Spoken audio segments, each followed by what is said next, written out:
Hey everybody, so I'm heading home after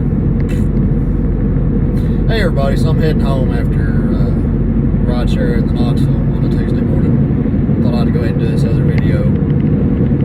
When I first started it, not too long ago, I had a lot of questions. I'll just try to address some of those immediate questions I had in this video. The first one is, go ahead and do both apps, do Uber and Lyft. Some days Uber's better, some days Lyft's better. One thing that I do not recommend doing, just in case one app is dead, is normally when I start out, either in the mornings or on a Friday or Saturday night or whatever, I will open both apps and see which one's going to work better for me that night. Like here in Knoxville last weekend, I did Lyft Friday night because Lyft seemed to be really where everything was at. And Saturday night, Uber. Everything was on Uber. So you just got to do the both apps. Go ahead and sign up for both of them while you're doing it. It's not going to hurt nothing. Another thing is a good phone mount. You can get one at Walmart for $15. That way you're not down here looking at your phone. You're not doing everything else. It's just right up here. And if they start adding rides to your queue, or if you're heading to a parking spot and a ride comes in, it's right there in front of you. And then once you get your rider customer, you got your turn-by-turn directions right there. You can also see if they try to do something sketchy, like cancel the trip or cancel the ride mid-trip or something like that, or if they add stops. Just get your phone where you're not holding it down in your lap or having to glance down at it. It's just right there at you. Something else is a tip jar. First couple of rides I didn't have one. First, I guess, couple of weekends I didn't have one. I have one now. Sometimes people use it, sometimes they don't, but what I've noticed is that it gets it in their mind that they can tip us. And this is a service industry job. It's similar to waiting tables, except you're driving people around, but you're not going to get rich off making just the rides. So if you can get some tips, that's just way better off. I got a little tip jar sets in the truck. Most of my tips, my cash tips, are generally a couple dollars. Most of the tips come through the app because nobody carries cash anymore. But the tip jar at least gets them thinking about it. And I've got a funny little sign on it. It says, "Money is the root of all evil, so cleanse yourself here." Makes people snicker. It gets thinking about tipping.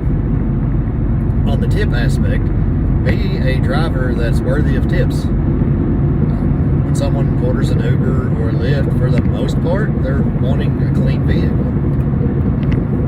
I wash my truck every day before I go out, and then at least once a week I do a deep detail on it. Keep it smelling good in here. I keep it clean, not a lot of junk laying around. I don't let riders eat or smoke in the truck, because that's just more I'm going to have to clean up. For the Fridays and Saturday nights, after the bar trips, I have some puke bags. Because I would rather them puke in a bag as opposed to puke all over the floor.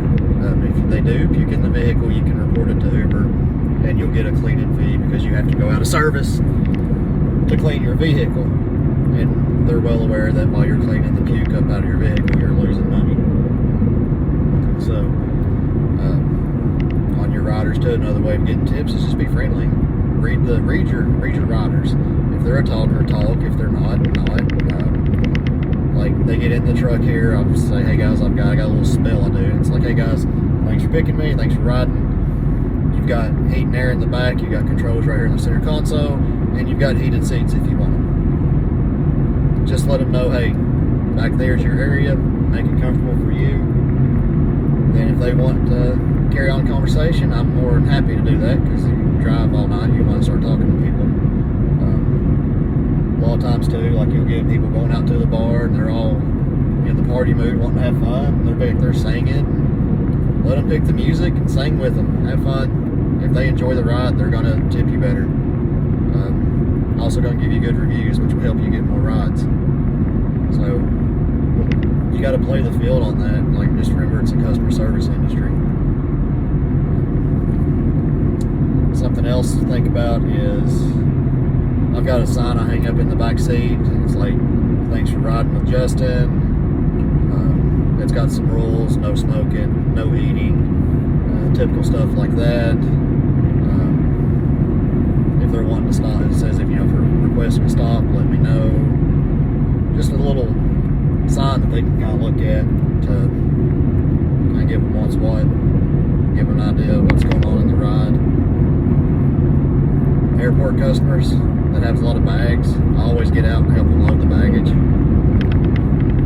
A lot of people don't expect that. You're not required to do that. You can sit in the truck or sit in your car or whatever, not help them load. But one, it helps me get out and stretch my legs, and two, it's good customer service. So, yeah, on that.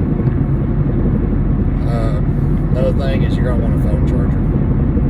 You probably already have one in your vehicle anyways, but Uber and the Lyft, both apps where they run constantly and do the navigation and everything, they will drain your battery. They will suck your battery down. So yeah, I have a phone charger just for your phone, and then for my passengers I've got a Lightning, a USB-C, and a USB cord that I plug up front. I've never had this issue, but some other drivers have said that if they plug them in their back plugs, that they'll notice some point in time during the night that their plug and their cord was gone. So just to alleviate that, I just plug it up front here. I got 10-foot cords that can reach all the way to the back. When somebody gets in, especially on Friday and Saturday nights when somebody's been out all night, like, hey man, I got a charger if you need to use it. And that stuff like that just goes a long way. It doesn't cost a lot, and it goes a long way. I've seen a lot of the videos, people saying they have water and snacks and stuff like that. I'm not going to do that.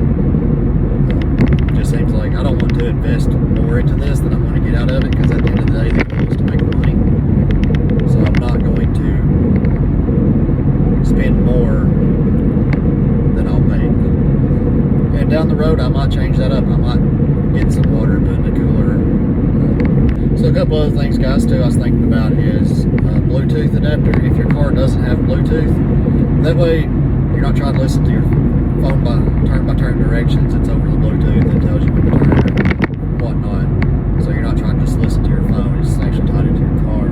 Something else that I found that helped is having an auxiliary cord. That way people can just plug their phone into it if they're wanting a special kind of music. I normally, since my phone's tied into my truck, before I pull out, like, y'all want some music, and I'll put it on Apple Music, whatever they're wanting. If not, though, you can do the auxiliary cord. I've done that before too. If you do the auxiliary cord, be mindful and try to get the Apple adapter for people that's got the newer iPhones. You don't have the auxiliary cord jack. That way they can just play the music. Because the more fun you make the ride for them, the better off it's going to be. Something else that I've had this happen to me several times is don't break the law while you're driving. I don't know if you'll have it as much if you do the Uber X, but if you do the Uber XL or the SUV type class of rideshare, went to pick up several families, and they'll have young kids without a car seat or without a booster, and they'll say, "Oh, just come on." The last Uber driver did it. I'm not doing it. I'm not doing it. No, because if you do get pulled over or something happens, that's on you. That's on you. So don't break the law. Don't do anything of that nature. The app will track you if you're speeding, so it'll ding if you start speeding. So be mindful of that too. I've seen where some drivers have gotten deactivated for speeding.